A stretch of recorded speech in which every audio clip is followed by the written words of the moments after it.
Gabby Concepcion, na biktima ng prank ng anak na si Samantha sa Thailand.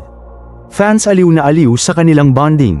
Masayang-masaya ang mga fans ni Gabby Concepcion matapos nitong ibahagi ang isang nakakatuwa at feel-good na video habang nagbabakasyon sila sa Thailand kasama ang kanyang anak na si Samantha.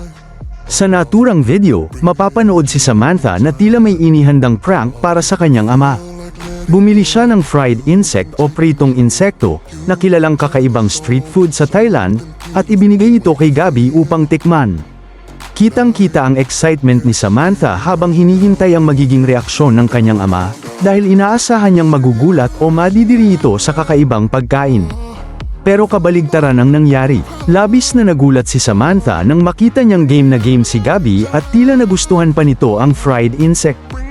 Imbes na matakot o tumanggi, enjoy pang tinikman ng aktor ang kakaibang pagkain.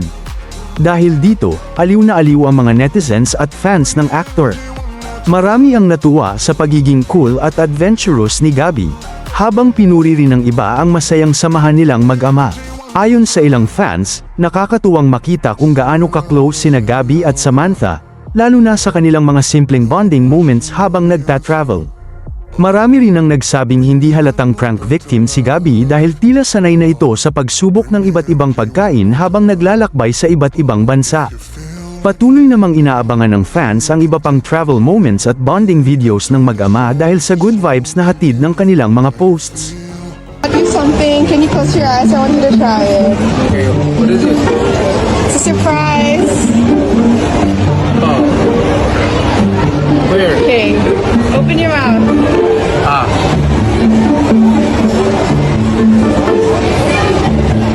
Nice. Do you like it? Yeah. Okay, check what it is. What is it? It's bugs.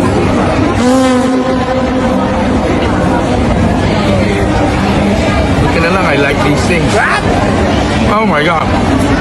So good.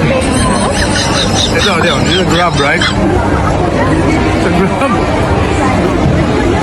You should try it. Good. It's nice and crispy. Sarap. Rate it out of 10.